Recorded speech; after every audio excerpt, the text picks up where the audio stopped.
사람은 말이라는 도구를 통해서 서로의 생각, 의사, 소통을 하게 되죠. 말하는 자, 화자와 듣는 청자, 그리고 그 사이에 언어, 말이라는 도구를 통해서 서로의 생각들을 주고받게 됩니다. 청자와 하자, 또 중간에 언어, 말이 있다고 돼서 모든 게 다 갖춰졌다고 해서 원활하게 이야기가 전달되는 것이 아니죠. 두 가지 지식과 한 가지 지혜가 서로의 대화할 때 필요하다고 생각이 됩니다. 나를 아는 지식, 너를 아는 지식, 그리고 때를 보는 지혜가 있어야 원활하게 사람 사이에 대화가 가능하다 생각이 드는 거죠. 나에 대한 지식은 이런 겁니다. 내가 과연 그 말을 할 자격이 있는지 한번 좀 살펴보는 거죠. 물론 인생을 살다 보면 특별히 아이들을 이렇게 키우다 보니까 아버지의 그런 권위 때문에 본의 아니게 옛날에 있었던 일을 이렇게 작은 일인데도 이렇게 과장해서 이야기하는 건 있지만 또 그럴 이야기할 자격이 없지만 때로는 아이들 앞에서 또 다른 누구 앞에서 선의의 거짓말 형태로 약간 이렇게 내 자신에 대한 거짓 정보를 아이들에게 흘려할 때가 있긴 있습니다. 그럼에도 불구하고 나는 정말 이 말을 할 자격이 있는지에 대한 나를 살핌의 지식들이 필요한 것이죠. 두 번째 지식은 나무에 대한 지식입니다. 저 사람이 이 이야기를 이해할 수 있을 것인가, 저 사람의 상황이 어떤 것인가에 대한 지식이 있어야 되는 것이죠. 그리고 나에 대한 지식, 너에 대한 지식이 있다 할지라도 때를 살피는 지혜가 필요합니다. 나에게 옳고 이 말 충분히 할 수 있는 자격이 됐고 이 이야기를 저 사람이 들을 만한 관계가 맺어져 있다고 할지라도 그 이야기하는 타이밍이 맞지 않으면 말이 전달되지 않게 되는 거죠.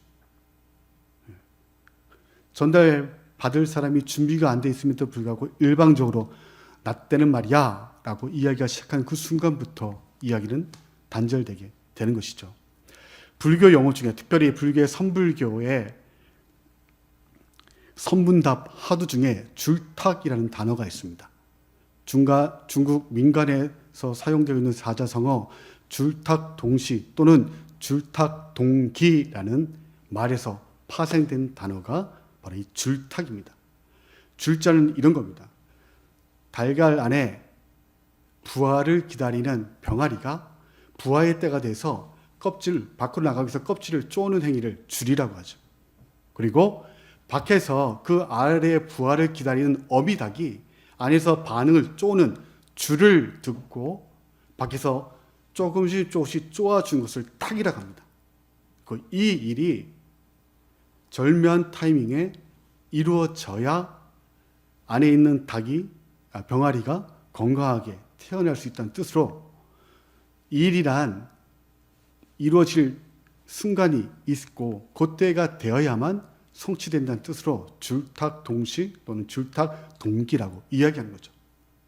어미닭이 절대 먼저 쪼지 않습니다. 먼저 쪼게 되면 안에 있는 병아리가 건강하지 못하게 또는 아프거나 생명의 위협을 느낄 수 있기 때문에 절대 어미닭이 먼저 탁하지 않죠. 안에 있는 병아리가 때가 되어서 나가고자 쪼는 줄을 보일 때에 어미닭이 밖에서 탁탁 줄탁이 동시에 이루어져야 건강하게 병아리가 출생하게 되는 것이죠. 말도 마찬가지입니다. 내가 준비되어 있다고 해서 무조건 뽑는 것이 아니라 듣는 이가 준비가 되었을 줄이 되었을 때 그 탁을 맞짱 쳐야 그 말이 아름다워지는 것이죠. 성경 곳곳에서도 하나님께서도 예수님께서도 이 말의 때에 맞는 말이 중요함을 여러 구절을 통해서 말씀하셨는데 대표적인 구절이 구약성경 잠언 15장 23절에 있습니다. 우리 함께 잠언 15장 23절 말씀 합독하도록 하겠습니다.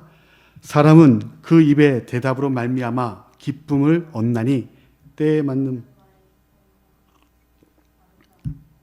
공동번역으로 같이 또 읽어보도록 하겠습니다. 입에서 대답이 절로 나오면 즐거운 일이다. 할 말이 때에 맞춰 나오면 얼마나 좋으랴. 공동번역 대조해서 읽다 보니까 굉장히 운율이 좋더라고요. 할 말이 때를 맞춰 나오면 얼마나 좋으랴. 때에 맞는 말, 나를 알고 너를 알고 그리고 그 말이 주고받을 그 시기가 적당한지를 살피는 지혜가 맞물렸을 때 말은 아름다워지고 그 말은 금언이 되어 내게도 유익이 되며 상대에도 유익이 되는 것이죠. 하지만 나를 살피지 않고 상대를 배려하지 않으며 나를 높이고 상대를 비아냥거리기 위해 때를 살피지 않고 쏘아대는 말은 폭력이 되는 겁니다. 언어 폭력이 되는 것이죠. 오늘 본문은 7장의 이야기와 같은 예루살렘을 배경으로 합니다. 예수님은 제자들과 함께 초막절 명절 때에, 유다인 명절 때에 예루살렘으로 올라가십니다. 그곳에서 여러 기적들을 행하시죠. 가기 전부터 이미 갈릴리 지역에서 오병이어 기적을 행하시고 병자를 치료하십니다. 소문이 퍼지죠. 그리고 명절 때에 예루살렘에 갈릴리 출신 예수가 왔다는 소문이 퍼지자 많은 사람들이 모여듭니다. 그리고 예수님은 낮에는 말씀을 가르치시고 또 밤에는 갈람산에 가셔서 쉬시죠. 요한복음 7장 53절부터 8장 2절 말씀 함께 읽도록 하겠습니다. 다 각각 집으로 돌아가고 예수는 갈람산으로 가시니라. 아침에 다시 성전으로 들어오시니 백성이 다 나오는지라.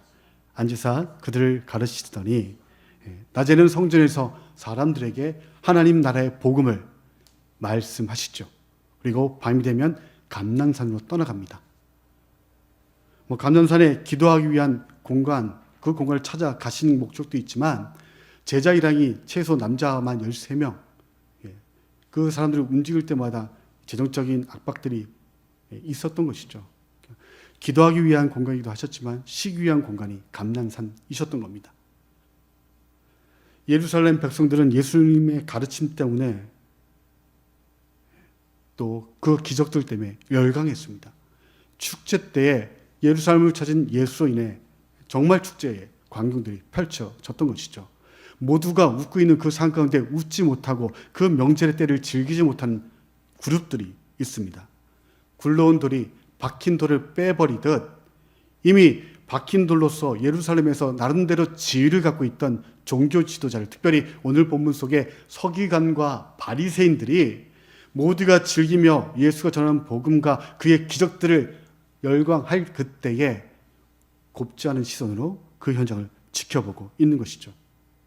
자신들의 수익원이 되었던 예루살렘 성전 안에 있던 시장을 회방놓기도 했고, 자신들이 뭔가 가르치면 예수께 말씀을 듣고 왔던 자들이 예수님은 그렇게 말씀하시지 않던데요? 토달기 시작한 거죠. 권위가 흔들리고 무너지는 겁니다. 그리고 도저히 사람으로는 범접할 수 없는 기적들을 행하시죠. 넘사벽이 되어버린 겁니다. 변방의 갈릴리 출신 듣보잡 예수가 자신들의 존폐를 흔들어 놓고 있는 상황이 펼쳐진 거죠. 사람이 경합하고 누군가의 대결할 때 여러 가지 이길 방법들이 있지만 크게 두 가지가 있다고 생각이 됩니다. 첫 번째, 내 실력을 키우는 것이죠. 상대보다 더 뛰어난 실력을 내가 학습하고 익히면 이길 수 있습니다. 하지만 시간이 걸리죠. 짧은 승부를 낼 때에는 그 방법을 쓰기는 힘듭니다. 그럼 두 번째 방법, 내 힘을 키울 수 없다면 상대의 힘을 깎아내리는 방법입니다. 상대를 비난하고 비방하는 방법인 거죠. 서기관과 바리새인은 예수님을 도저히 이길 방법이 없었던 겁니다. 그래서 택했던 방법이 예수의 비방거리를 찾고자 무대를 설치합니다. 우리 8장 3절부터 5절까지의 말씀 함께 읽도록 하겠습니다. 서기관들과 바리새인들이 음행 중에 잡힌 여자를 끌고 와서 가운데 세우고 예수께 말하되, 선생이여, 이 여자가 간음하다가 현장에서 잡혔나이다. 모세는 율법에 이러한 여자를 돌로 치라 명하였거니와 선생은 어떻게 말하겠나이까? 절면타임이 연출되는 것이죠. 모세의 율법에 따라 두세 명의 증인만 있으면 돌로 쳐 죽일 수 있는 죄가 간음죄였죠. 때마침 그 간음죄를 지은 여인이 서기관과 바리새인 손에 끌려 예수 앞에 나옵니다. 선생이여, 최고의 권위를 가진 모세가 율법으로 간음한 여자들은 돌로 쳐 죽이라고 했는데 답은 나왔는데 당신은 어떤 판결을 내리겠습니까? 라고 이야기하는 거죠. 초막절, 명절 때에 여러 행사들이 있습니다. 특별히 거기에는 초막절 즈음에 여성들이, 앞에 잘 드러나지 않는 유대 사회 속의 여자들이 명절 때에 예루살렘 성전 안에서 촛불을 들고 행진하는 순서가 있어요. 항상 여자들은 멀리 대고 공공 석상에 드러나지 못하지만 그 명절 때에는 촛불을 들고 여자들이 성전을 돌 수 있는 순서가 있었던 거죠.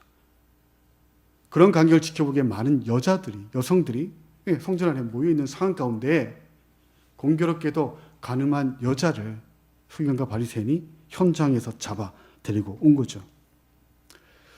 구약사회, 지금 우리나라는 간통법도 없어졌지만 구약 특별히 유대 사회의 간음죄는 굉장히 심각한 죄였습니다. 율법 중에 또 죄 중에 가장 큰 죄가 우상숭배이죠. 하나님의 자리를 찬탈하면 그것만큼 큰 죄가 없다라고 말씀하셨습니다. 그런데 이 우상숭배와 동급으로 놓여 있는 것이 간음죄였습니다. 레위기 20장과 병행구절인 신명기 22장에는 우상숭배만큼이나 간음한 사람, 간음죄에 대해서 즉결, 처형을 진행하라라고 말하고 있을 만큼 간음죄가 컸던 거죠. 만약에 그 간음죄가 행해졌음에도 불구하고 공동체가 자체적으로 그 일을 징벌하거나 해결하지 않으면 하나님께서 그 마을을 징벌하여 제하시겠다는 내용이 신명기 22장 23절 24절에 있는 것이죠. 구별해 내지 못하면 너희를 떼어내겠다라고 말씀하고 있는 겁니다. 그만큼 심각한 게 한 사람의 간음죄, 한 사람이 아니죠. 쌍방이니까 두 사람의 간음죄가 해결되지 않으면 공동체가 그 책임을 져야 되는 상황이 펼쳐지는 겁니다. 지도자들, 특별히 종교 지도자들에게 이 일은 굉장히 심각한 문제인 거죠. 해결해야 할 급선무 과제입니다. 그 문제를 전문가인 서기관과 바리새인이 예수 앞에 가지고 옵니다. 순수할까요? 순수하지 않은 의도죠. 요한복음 기자 역시도 그들의 의도가 불순했음을 요한복음 8장 6절 전반절에 이렇게 소개하고 있습니다. 우리 함께 8장 6절 전반절 말씀을 읽도록 하겠습니다.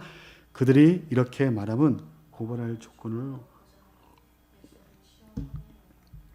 여자의 죄에 간음죄에 대한 형집행에 관심 있는 게 아니죠. 그 빌미로 예수를 짓기 위한 모략이었던 겁니다. 간음죄는 상대가 있어야 성립되는 죄예요. 더군다나 현장에서 잡혀온 여자입니다. 그런데 예수 앞에 끌고 온 사람은 여자 한 명입니다. 상대가 없는 거죠.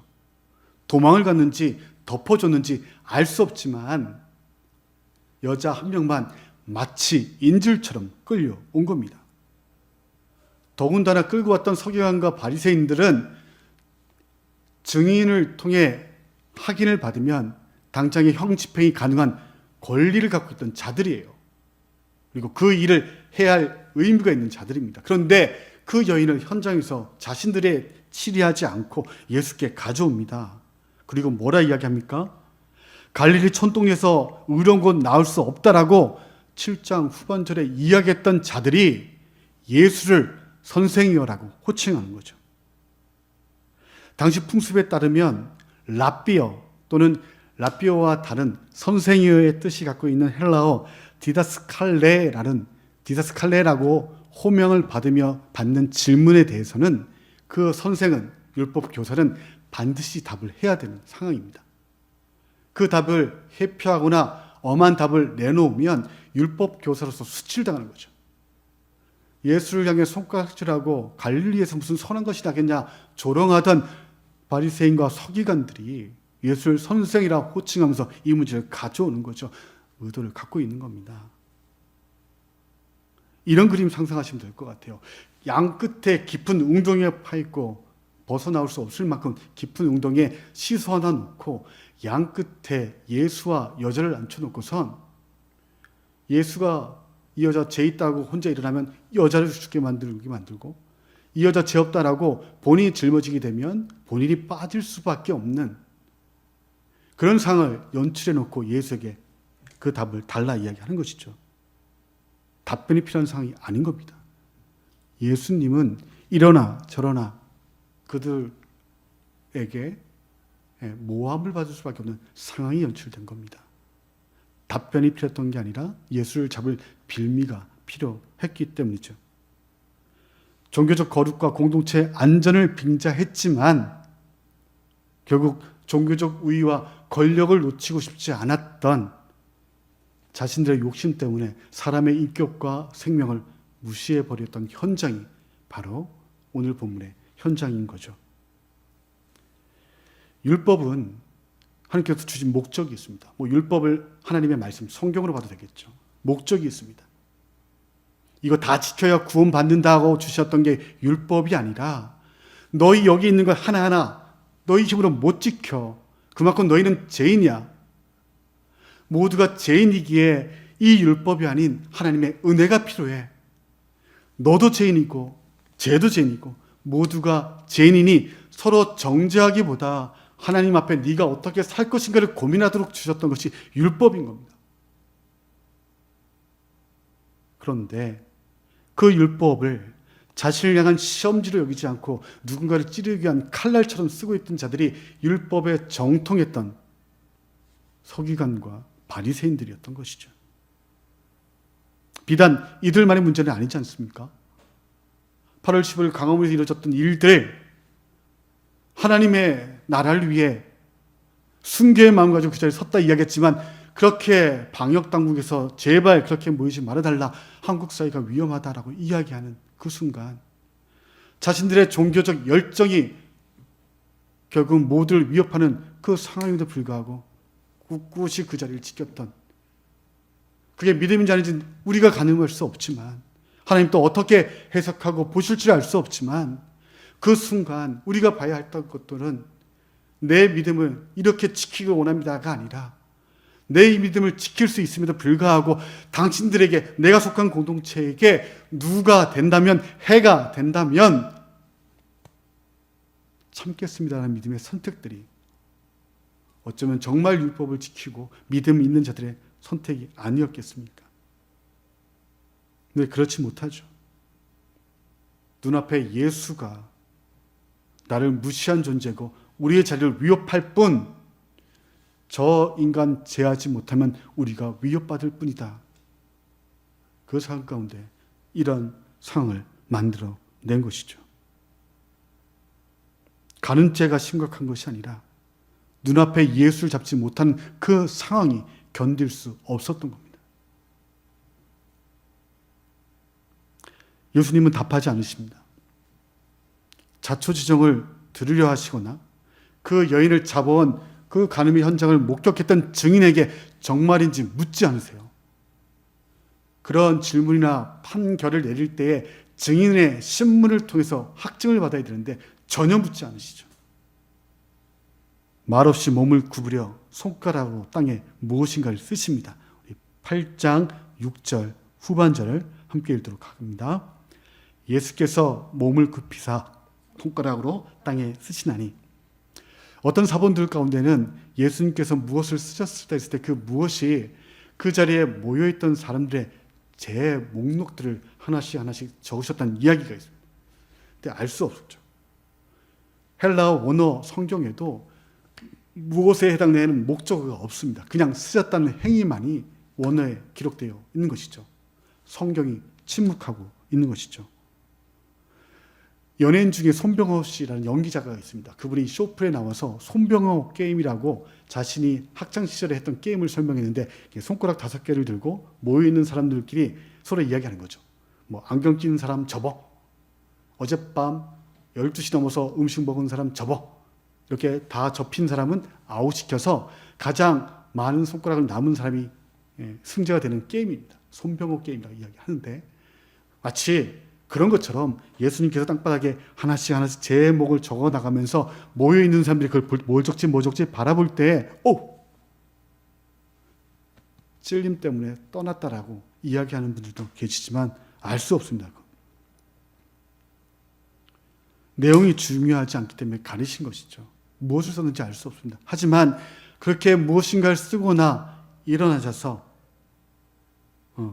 예수님께서 한 말씀 하시죠. 7절부터 8절까지의 말씀, 요한복음 8장 7절부터 9절까지의 말씀 함께 읽도록 하겠습니다. 그들이 묻기를 마지 아니하는지라. 이에 일어나 이르시되 너희 중에 죄 없는 자가 먼저 돌로 치라 하시고 다시 몸을 굽혀 손가락으로 땅에 쓰시니 그들이 이 말씀을 듣고 양심의 가책을 느껴 어른으로 시작하여 젊은이까지 하나씩 하나씩 나가고 오직 예수와 그 가운데 섰는 여자만 남았더라. 너희 중에 죄 없는 자가 먼저 돌로 치라. 그 말씀 한마디 하시죠. 다시 몸을 굽히십니다. 바닥에 또 무엇인가를 써나가시죠. 근데 그 순간 이상한 일이 벌어집니다. 너희 중에 죄 없는 자가 먼저 돌로 치라는 그 말씀이 그 현장에 모여있던 나이 많은 어른들부터 젊은이까지 쿵쿵 찔리기 시작하는 거죠. 다 떠나갑니다. 나중에 예수님과 여자만 남아있게 되죠. 이게 무슨 얘기입니까? 예수님과 함께 했던 제자들도 지금 떠난 거예요. 찔려서.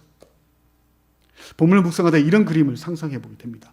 죄 없는 자 돌로 치라. 그 말씀을 듣는 그 순간 어쩌보면 예수님 부인하여 예수님 모른다 부인했던 베드로가 아침을 알리는 닭 울음소리 꼭끼오 그 소리가 양심에 찔려 내가 주님을 모른다 부인하였습니다라고 고백하는 빌미가 되었고 원인이 되었던 것처럼 어쩌면 예수님께서 하셨던 너희 중에 죄 없는 자가 돌로 치라는 그 한마디가 각자의 심령 가운데에 자신의 제목으로 들려왔을지도 모르겠습니다.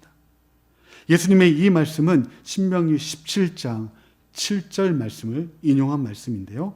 우리 함께 신명기 17장 7절 말씀 읽도록 하겠습니다. 이런 자를 죽이기 위하여는 증인이 먼저 그에게 손을 댄 후에 뭇 백성이 손을 댈지니라. 너는 이와 같이 하여 너희 중에서 악을 제할지니라. 돌로 치는 사형을 집행할 때 처음 돌을 던지는 자는 그 사람을 고발한 증인이에요. 그 증인은 죄가 없어야만 형 집행이 가능했던 상황인 거죠. 죄가 없어야 되는 상황인 겁니다. 예수님은 그 신명기 17장의 율법 조문을 인용을 하셔 읊으신 거죠. 그러자 현장에 있던 연장자로부터 자리를 이탈합니다. 근데 사실 한번 생각해 보십시오. 그녀를 고발했던 증인들 중에 순간 자신을 살피지 않고 눈앞에 보이는 여자의 죄만 보고 에이 아무도 몰라 하고 돌을 집어 쳤다면 첫 번째 돌로 치는 사람은 증인이고 죄가 없는 사람인데 돌로 치는 그 순간 나머지 사람들은 무엇을 생각하느냐?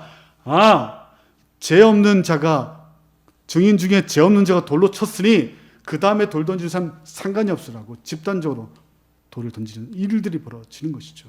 그런데 증인으로 그녀를 고발했던 이들이 그 너희 중에 죄 없는 자는 돌로 치라는 그 말씀 가슴 앞에 찌르는 순간 자리를 떠나며 대신 그 자리에 서서 여자를 처음 돌로 칠 사람이 없어지기 시작하는 거죠.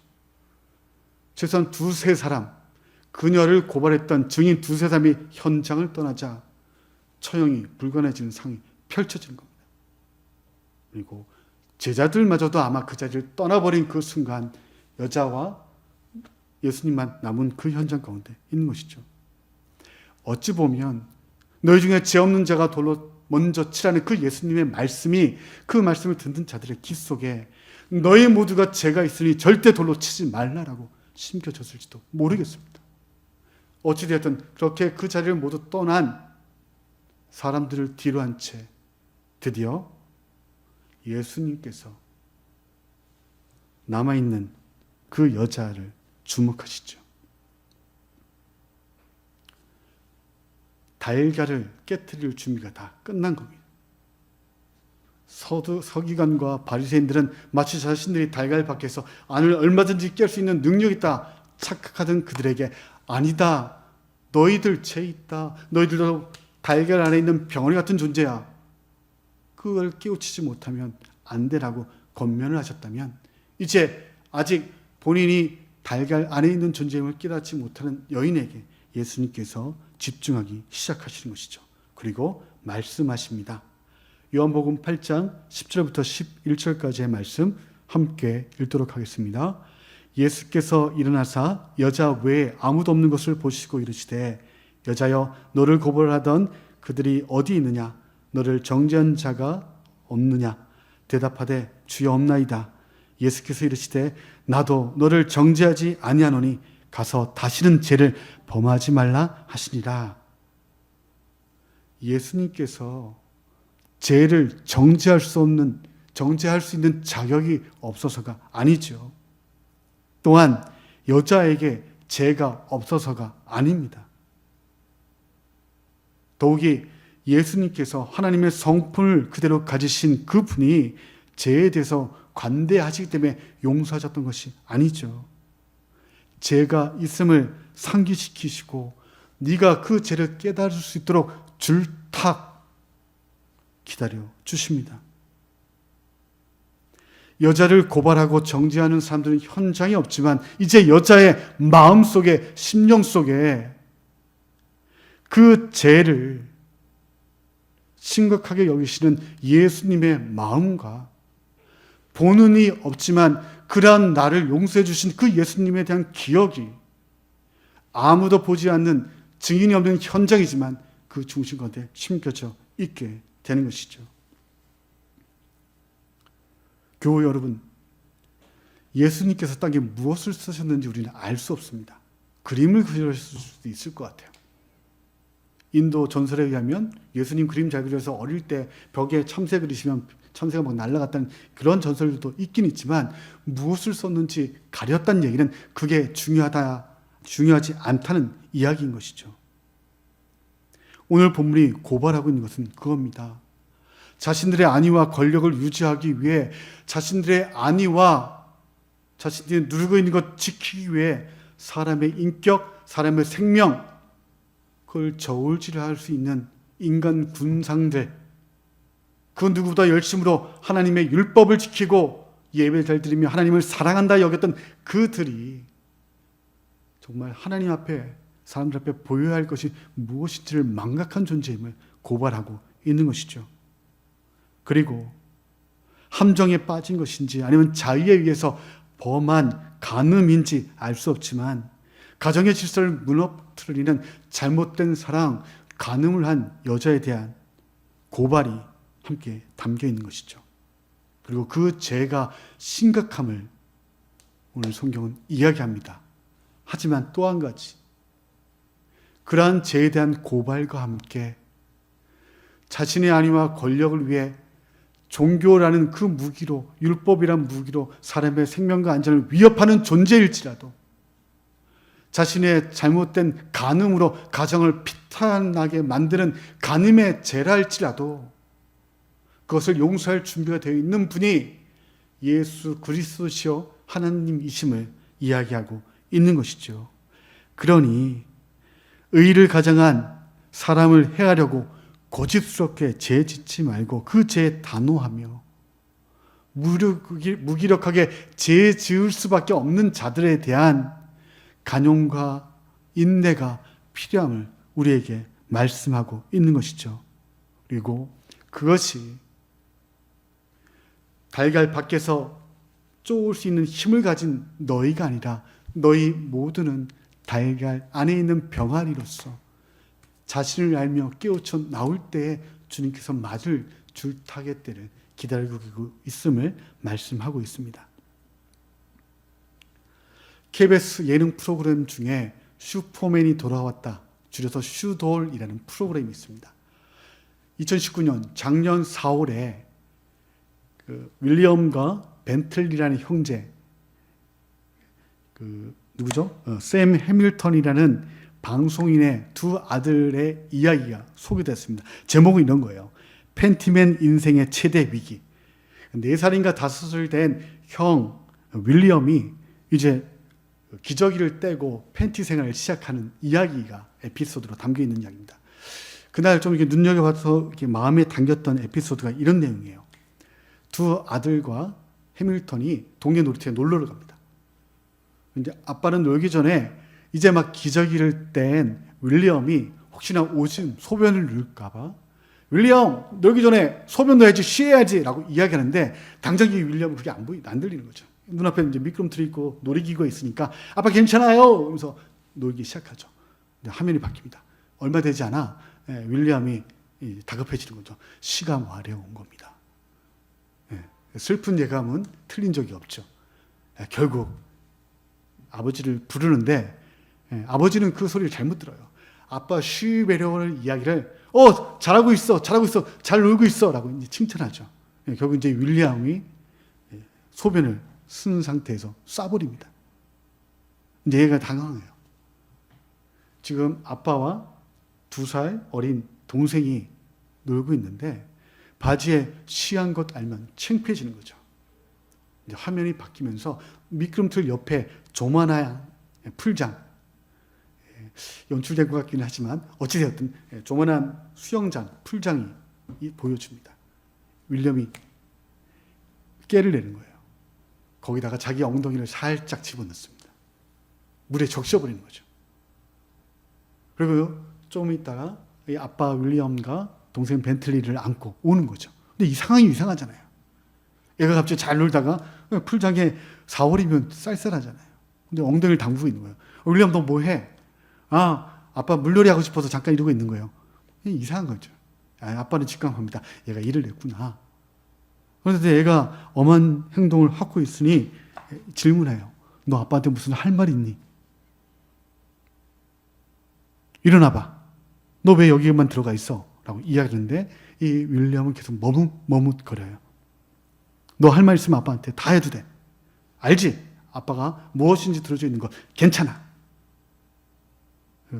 상황을 간파한 아빠가 솔직하게 그 큰아들 윌리엄이 이야기해 주길 바랬던 겁니다. 그러자 윌리엄이 쭈빗쭈빗 이야기해요. 아가가 있어서. 자기 동생이 옆에 있으니 차마 이야기 못하겠다고 이야기하는 거예요. 그러자 저게 참 감동스럽게 좀 봤던 장면인데 아빠 해밀턴이 둘째 아들 벤틀리의 길을 막아요. 그리고 윌리엄에게 묻습니다. 자, 이제 이야기해봐. 그때서야 윌리엄이 이야기합니다. 아빠 나 바지에 쉬했어. 그러자 윌리엄이 이야기해요. 아니 괜찮아. 혼자 속성했겠구나. 누구나 실수할 수 있어. 이거 그냥 배우는 거야. 그러면서 아들을 안아줘요. 그러면서 이야기를 이어갑니다. 이거 진짜 미안한 일 아니거든? 실수할 수 있어. 아빠가 고등학교 때까지 아빠는 바지에다가 쉬한 적도 있어. 다른 바지 있으니까 갈아입으면 되잖아. 윌리엄, 너 지금 누구보다 잘 하고 있으니까 옷 갈아입으러 가자. 아들의 손을 잡고 두 아들을 안고 화면 밖으로 나가는 이야기가 소개되는 것이죠. 혼자 속성했겠구나. 누구나 실수할 수 있어. 이거 그냥 배우는 과정이야. 평생이 하나님 앞에 서는 그날까지 그 과정인 것이죠. 다른 바지 있으니까 갈아입으면 괜찮아. 태훈아, 너 지금 누구보다 잘하고 있으니까 옷 갈아입으러 가자. 주님의 마음인 것이죠. 미국의 카톨릭 수도사 토마스 머튼은 이런 말을 합니다. 우리 화면과 설교 안에 있는데요. 우리 함께 읽도록 하겠습니다. 사람이 마땅히 되어야 할 그런 존재가 아니라고 그를 미워하는 것은 위험하고도 쉬운 일이다. 우리가 먼저 그의 존재 자체를 존경하지 않으면 결코 그가 마땅히 되어야 할 그 사람이 될 때까지 그를 견뎌내지 못할 것이다. 우리의 성급함은 그를 아예 죽여버릴 것이다. 공동의 선 모두가 마땅히 해야 할 그 기준점에 미달된 상대라고 할지라도 그를 미워하는 건 쉬운 일이지만 위험한 일이라고 경고하는 것이죠. 그 모든 일에 앞서 그의 존재 자체, 그 존재 자체를 존중하지 않으면 그가 아무리 상대가 큰 변화가 있다 할지라도 내 눈에 안 들어오는 것이죠. 마치 말 훈련시킬 때에 말 앞에 낚싯대로 당근 매달아 놓고 계속 달려가도 다가오지 않는 그런 희망 고문처럼 그 존재 자체를 인정해주지 않고 사람으로 그래 나도 넘어질 수 있고 너도 넘어질 수 있고 우리 모두 넘어질 수 있어. 죄 지을 수 있어. 나를 존대하고 상대를 존재해주지 않는다면 만족이 없게 되고 그가 기대했던 수준에 이르기 전에 마음 살인을 저지를 수 있는 아예 그를 죽여버릴 수 있다라고 경고하고 있는 것이죠. 초막절, 축제절입니다. 모두가 함께 추수의 기쁨을 누리는 우리의 추석과 같은 그 절기에 함께 모여 축제자를 열고 있는데 그 자리에 함께 참여하지 못하는 이들이 있는 것이죠. 누군가를 정죄하고 죽이기 위해 날상 칼날 든 무리들이 있는 겁니다. 그리고 현장에서 가늠하다 잡힌 여자가 있습니다. 그러함에도 그 무리를 향해 주님께서 말씀하십니다. 실수할 수 있어. 배우는 과정이야. 잘못임을 인지하고 인정하고 더러워진 옷 갈아입고 함께 가자. 그러니 제발 인간됨을 잊지 말아야 한다라고 말씀하고 있는 것이죠. 쉽게 안 된다고 스스로를 또 다른 누군가를 판단하지 말고 좀 더 인내하고 기다리라 말씀하고 있는 겁니다.